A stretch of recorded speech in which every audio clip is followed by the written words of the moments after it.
Қызметтік иттің кейбір адам істей алмайтын заттарды жануарлардың да істей алатынын дәлелдегім келеді.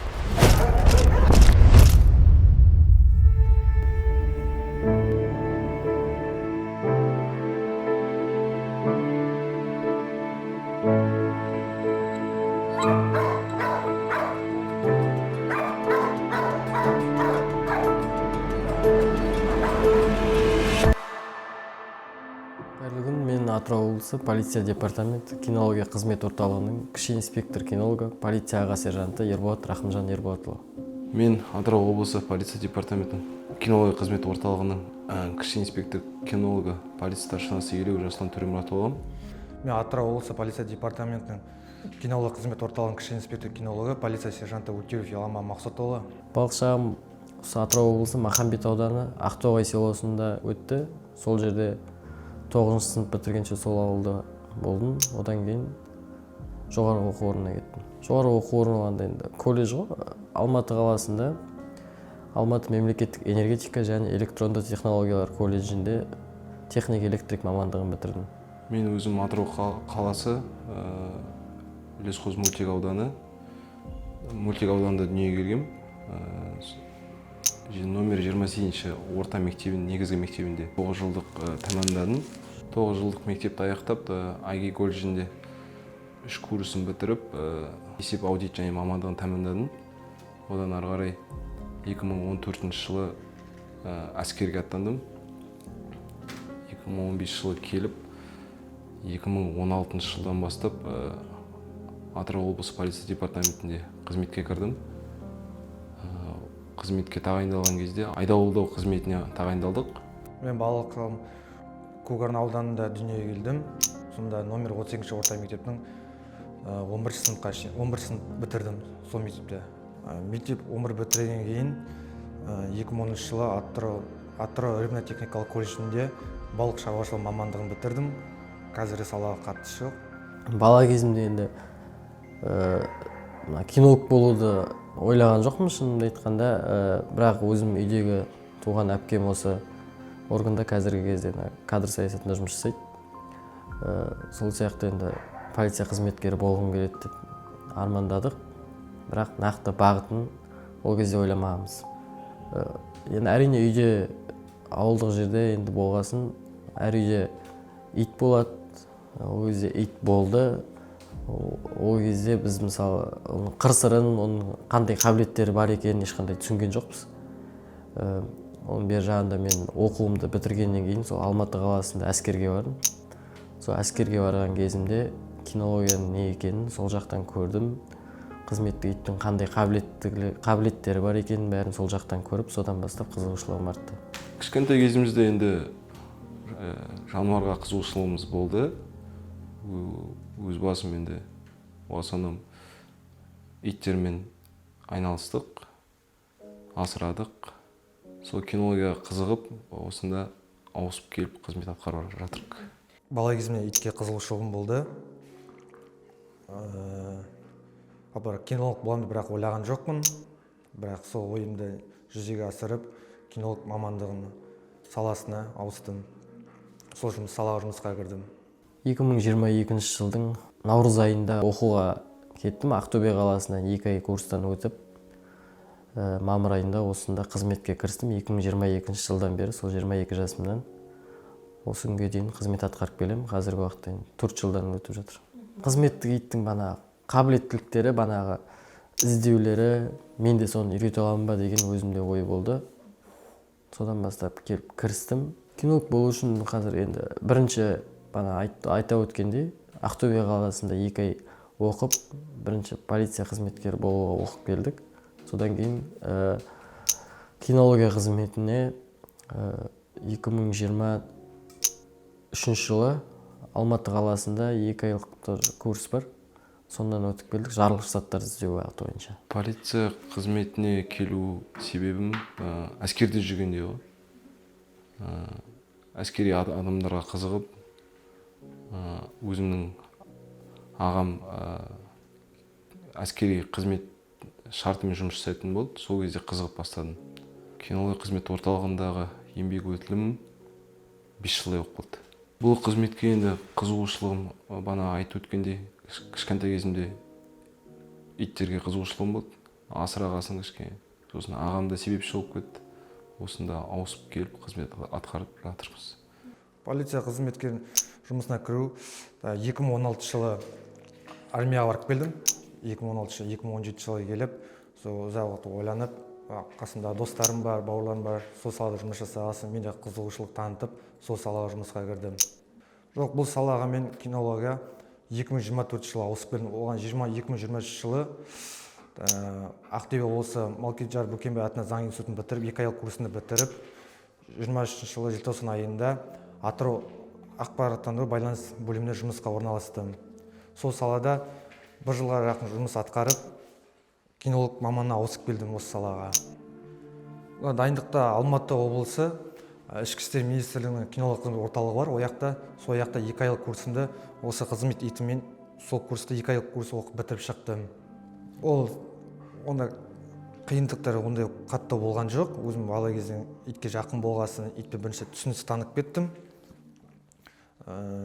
Ояқта өз ісінің мамандары, білімді адамдар итті қалай не істеу керек, қалай үйрету керек, сол бойынша үйретті бізге. Сол бойынша бізде тәлім алдық. Онда аса қатты қиыншылықтар болған жоқ. Алғашқы қызмет күні есімізде әскерде көргендерді мына жақта қайталанып тұрған ондай қабілетті иттер бізде де бар екен. Алғаш келген күнім енді бізде айтады, приказ шықты, сол кезде тағайындалып келдім. Ол кезде басшыларым басқа адамдар болды. Сол кісілермен танысып, әріптестермен таныстырып, жұмысты жалғастырдық. Ар жағында уже 1-2 ай туысында мені Алматы облысына оқуға жіберді, кинология орталыққа. Адамның ізі кесу сабағына бардық, оқуына. Ол кезде Алматы облысына 3 айдай оқыдық. Қызметтік ит сол жақтан берілді. Басқа облыстармен бірлесе опыт работы дейді ғой банағыдай. Сөйтіп 3 ай атқарып келіп, осы жаққа келіп, ары қарай қызметімізді жалғастырдық. Алғашқы күнім есімде кинологияға келгенде мұнда тәжірибелі иттер соларға көріп, оны алдына қызмет етіп жүрген әріптестерге қарап, иттер дайындықтарына қарап, қызығушылық таныттым. Одан әрі қызығушылығым үлкейе түсті. Қазіргі қызметтегі итімнің лақабаты Буча, жарылғыш заттарды іздеумен айналысамыз. Енді қазіргі уақытта Атырау қаласында енді ешқандай жарылғыш заты анықталған жоқ, анықталмай та қойсын дейміз. Енді бұлай жарылғыш заттан бөлек қару, оқ-дәрі деген сияқты заттарды іздейді. Астана қаласында іс-сапармен барғанбыз. Сол кезде қару анықтайды. Бірақ документтері бар қарулар болады. Ол бірақ енді бізге көрсетпейді ғой. Сол банағыдай тапты, қарулар, құжаттары бәрі бар. Құжаттары жоқтарында сол жерде анықтады. Мына кинологияға келгеннен алғашқы күндерден осы қызметтік итті маған бекітті. Осы қызметтік итпен мен 1 жылдай өзім қасымдағы әріптестеріме қарап, өзімізден үлкен буындар болып, солардан үйреніп, солармен бірге жүрдім. Қалай қызметтік итті үйрету керек екенін солай бастап үйретіп, алғашқы фундамент дейді, фундаментін құйып, өзімнің де фундаментін құйып, сонымен Алматы қаласына барып, соны дамытып, сертификатын алып келдік. Бұл маған бір-біріне сенім мол. Қазір мысалы кез келген өзімнің әріптестерімнің итіне барып шақырсам, ол маған қазір келмейді. Себебі ол өзінің иесіне деген ол да дос сияқты өзіне сенім болады. Ол енді сенімді қалыптастыру үшін жоқ дегенде енді 1 айдай уақыт кетеді. Күнделікті бірге шығып жүрем. Басында келген кездерде мысалы мына жайық жағалауы бар, мына берші сол жаққа мысалы өзім алып кетем, барып сол жақта жүрем, қайтып келем.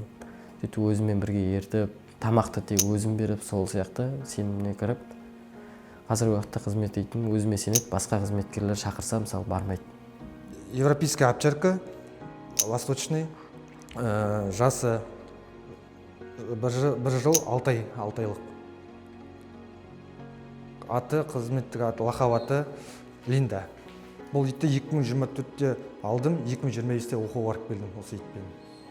Бұл итке тез үйрену үшін алдын ала бізде контакты дейді ғой. Ең басын әкем күшік кезінде әкеліп бастадым. Былай шығарып үйретіп. Бұл итке өзасын бір 2-3 айдай бірінші контакт ұстадым итпен.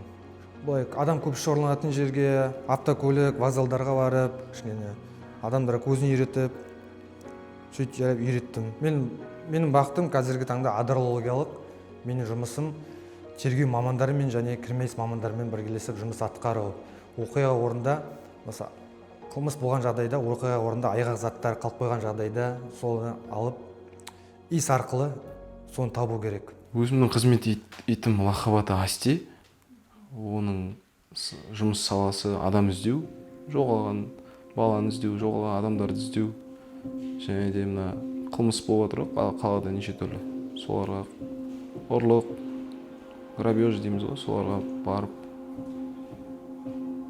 қылмыс болған жерге, оқиға болған жерге барып ізді анықтау, бағытын беру, сол сияқты. Ол мінез керісінше болады. Ол қызметтік иттің мінезіне қарай сен өзің мінезіңді өзгертесің. Ол мысалы күнделікті сен жұмысқа келгенде ол сені біліп тұрады, бана көңіл күйіңнің бар жоғын. Если көңіл күйің жоқ болса, ол андай көп ойнамай, айтқанды істеп жүре береді. Ал көңіл күймен жақсы көңіл күймен келген кезде уже еркелеп, көп ойнап, қылықтарын шығарады.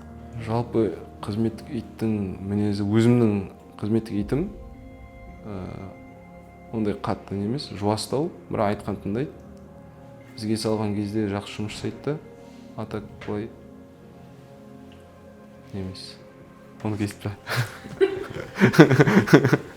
Итпен жұмыс барысында, мысалы үйде жұмысқа келген уақытта үйде бүкіл уайым, настроение болу керек қой, былай орысша айтқанда. Соларды ұмытып, итпен жақсы көңілде жұмыс бастау керексің жаттығуларда. Ал сіздің настроениеңіз болмай, бірдеңе алаңда уайымда жүрсеңіз, ит оны сезеді. Ит те оған қарап, маған қарап жұмыс жасамайды ода.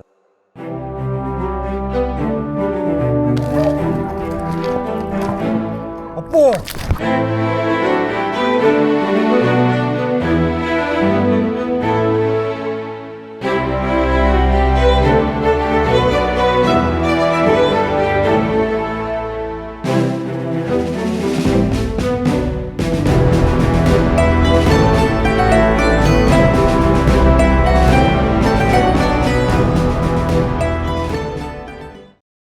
Жалпы кинологтың бір күндік жұмысы таңертең келеміз, жиналыс қатысамыз басшы құрамдармен, әріптестерімізбен бірге бәріміз отырып жұмыс атқарамыз. Таңертең енді әркім өзінің қызмет итін қарап, тазалығын қарайды, тамағын береді. Сосын енді өздерінің, каждый адамның өзінің бағыттары бар ғой жұмысына.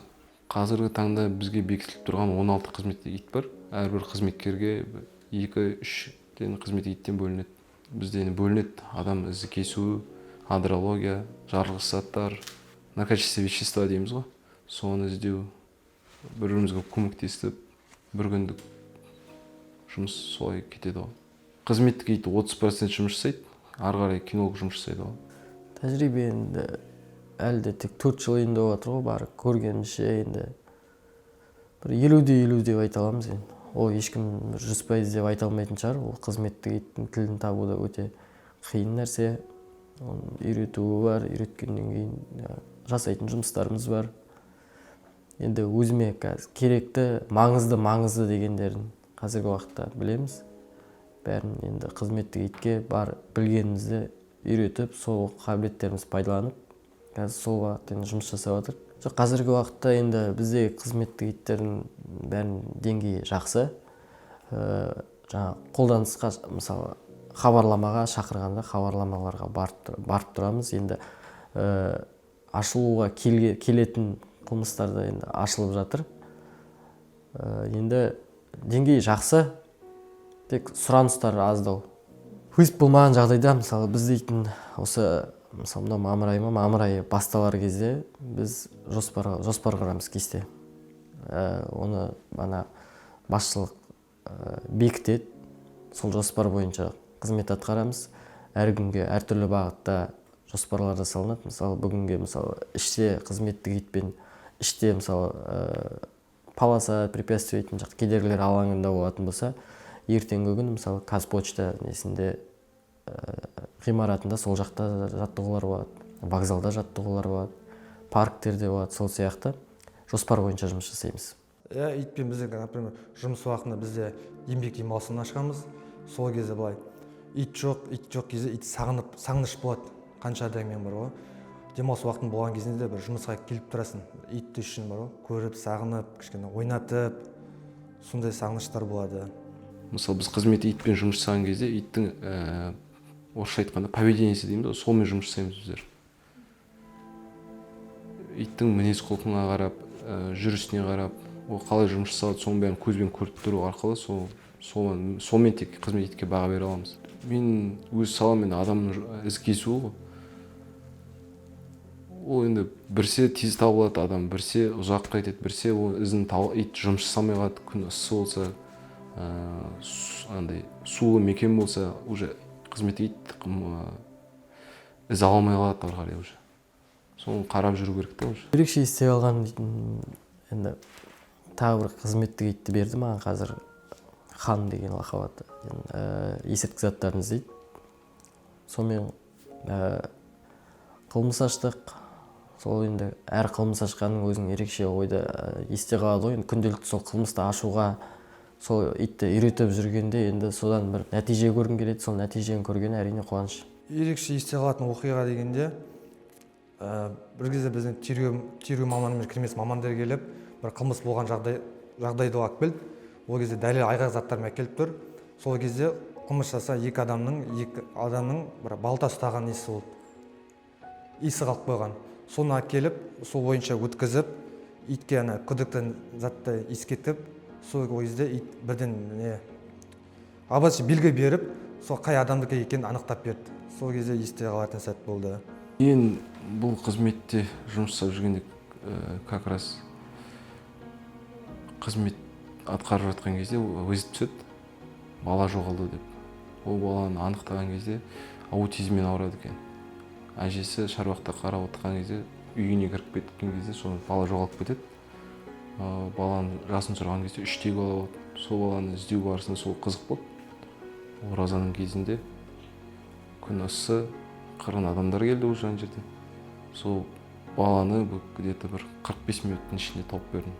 Сол қызық болды маған. Сол баланы тауып берген кезде, енді ата-анасына табыстаған кезде бір ерекше сезім болды. Бір жеңілденіп қалған сияқты бір. Ана жерде мамасының көз жасын көріп, әжесінің көз жасын көріп, ана жерде эмоцияны айту болу мүмкін емес ана жерде. Халықтың ризашылығы бәрі сол жерде білдірді. Сол жерде жақсы бір сезімде болып қалдық. Қазір салада ондай жетістігім жоқ. Осы жұмыс атқарып жатқаныма 2 жылдай уақыт болды. Енді жетістігім алдағы уақытта болады деп үміттенемін. Соған барынша жұмыс атқарып жатырмық. Алдағы уақытта болады деп үміттенемін. Жақсы жетістіктер. Жетістігім деген мен кезінде мысалы теледидардан, әскерден мысалы көрдім ғой, қызметтік итті үйретуге болатынын. Мен сол қызметтік итті үйрете алып, сол қызметтік итпен нәтиже көрсете алғанымды соны үлкен жетістік деп ойлаймын. 2021 жылы хабарлама түседі, адамның басы бар, денесі жоқ деп. Ол кісі 59 жылы үйінен шығып кетеді, үлкен кісі ғой енді, ауыратын болған. Бір ай жуығында жоғалып кеткен. Соны іздеуге шақыртады бізді. Қаладан 60-70 километр жерде. Соған барып адамның басын көріп, қызметке итке искетіп, сол жерде бас шығарамдар бар, бәрі бар. Адамның басын искету арқылы адамның денесін тауып бердім.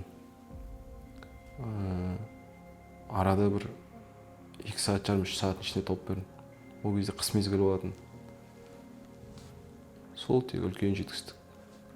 Біз үшін ол жетістік, нәтиже, ол кісінің туыстарына енді қайғы ғой енді. Бұл хабарламалар жиі болады ондай. Ауа райына байланысты қатты жаңбыр, боран соғып кетеді, сол кездерде кісілер жоғалып кетеді деген сияқты. Сол уақыттарда тек осындай хабарламалар көптеген түседі. 8 жастан жоғары ары қарай енді қызметтік иттің қабілеті өз-өзін слабый болып көрсетіп бастап жатса, ол кезде уже кету керек болады. Енді зейнетке шыққанда енді қазіргі ойым сол зейнетке шыққанда бізде ана арнайы орындарға немесе рұқсат етілген адамдарға алуға болады. Енді өзімнің ойым қазіргі уақытта сол қызметтік итті мен өзіммен алып кетсем деген ой бар үйіме. Рұқсат берсе әрине. Қызметтік ит зейнетке шыққан кезде енді бұл жағдай біртүрлі ғой. Енді бәлен жыл бойына жұмыс жасап бірге барып, хабарламаларға барып, райондарға барып жүргесін білмеймін енді. Алдағы мақсатым енді жаңа бір қызметтік ит алып, жастайынан біз баптаймыз ғой. Бір 3 жылдың ішінде бір жақсы нәтижеге қол жеткізуге бір арманым бар. Басты мақсатым қазіргі уақытта енді өзім барынша үйреніп, артымнан кірген қызметкерлерге соны өзіме үйретіп кеткендей қылып үйретіп кете алсам, соның өзі маған жетістік деп ойлаймын. Қызметтік иттің кейбір адам істей алмайтын заттарды жануарларында істей алатын дәлелденген. Кинологтың мінезі сабырлы болу керек, ашық болу керек. Қаншама қатал не болатын болса, ит те оны сезеді. Итке андай қаталдық, қандай айқалап ұрып соғу керек емес. Ит соның бәрін түсінеді. Ең бастысы сабыр болу керек, төзім болу керек. Қызметтік итпен жұмыс жасау өте оңай емес. Қызметтік иттің мысалы кейбіреуі тез үйренетіні бар, біреуі кішкене ұзақ уақыт алатындары бар.